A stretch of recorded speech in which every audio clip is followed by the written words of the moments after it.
మామయ్య, ఈ మధ్య అంతర్జాతీయ దౌత్యం గురించి మాట్లాడుకుంటున్నాం కదా. మరి మన ప్రాచీన కాలంలో ఇలాగే ప్రపంచాన్ని గడగడలాడించిన రాజులు ఎవరైనా ఉన్నారా? గుప్త సామ్రాజ్య చక్రవర్తి సముద్రగుప్తుడి గురించి నువ్వు వినే ఉంటావు. ఆయన్ని చరిత్రకారులు భారతీయ నెపోలియన్ అని పిలుస్తారు. కానీ నిజానికి నెపోలియన్ కంటే ముందే ఆయన కంటే ఎన్నో రెట్లు గొప్ప విజయాలు సాధించిన వీరుడు ఆయన.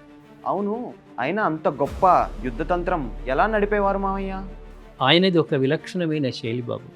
ఉత్తర భారతదేశంలో ఆర్యవర్తం 9 మంది రాజులను ఓడించి వారి రాజ్యాలను తన సామ్రాజ్యంలో కల్పించుకున్నాడు.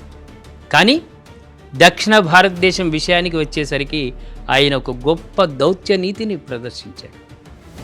అంటే దక్షిణాది రాజులను కూడా ఓడించారా? ఓడించాడు బాబు. కానీ వారి రాజ్యాలను లాక్కోలేదు. వాళ్ళను ఓడించి మళ్ళీ వాళ్ళ రాజ్యాలను వాళ్ళకే అప్పగించి తన సామంత రాజులుగా చేసుకున్నాడు. దీనివల్ల ఆయనకు అటు కప్పం వచ్చేది, ఇటు ఆ రాజుల గౌరవం కూడా దక్కేది.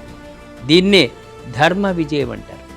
అంటే శత్రువును జయించాలి కానీ నాశనం చెయ్యకూడదు. అబ్బో, అప్పట్లోనే ఇంతటి దూరదృష్టి కలిగిన రాజకీయం అన్నమాట. అవును, ఆయన కేవలం యుద్ధవీరుడు మాత్రమే కాదు బాబు, గొప్ప కళాకారుడు కూడా. ఆయన వేయించిన బంగారు నాణాల మీద ఆయన వీణ వాయిస్తున్నట్లుగా బొమ్మలు ఉంటాయి. అంటే ఒక పక్క కత్తి పట్టి శత్రువుల తలలు నరకగలడు, ఇంకో పక్క వీణ పట్టి వీణుల విందు చేయగలడు. నిజంగా గర్వించదగ చరిత్ర మామయ్య. మరి అయినా ఇంతటి విజయాలు సాధించిన ఈ రోజుల్లో ఎందుకు పెద్దగా చెప్పుకోవట్లేదు? అదే కదా బాబు మన దౌర్భాగ్యం. బయట వాళ్ళ చరిత్రను నెత్తిన పెట్టుకొని ఊరేగే మన వాళ్లకు మన గడ్డ మీద పుట్టిన ఇలాంటి సింహాల గురించి తెలియదు. ఆయన ఒక్క యుద్ధంలో కూడా ఓడిపోలేదంటే తెలుసా? నేటి తరానికి ఇలాంటి వీరుల కథలే స్ఫూర్తినివ్వాలి.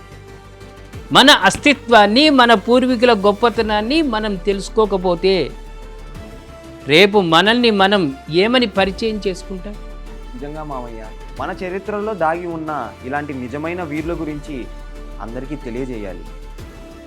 గుర్తుంచుకో బాబు, ఎవరు వచ్చి నీ చరిత్రను పొగడరు, నీ గొప్పతనాన్ని నువ్వే చాటి చెప్పాలి. సముద్రగుప్తుడు లాంటి వీరుల రక్తం మనలో ప్రవహిస్తున్నప్పుడు మనం దేనికి తల వంచాల్సిన అవసరం లేదు.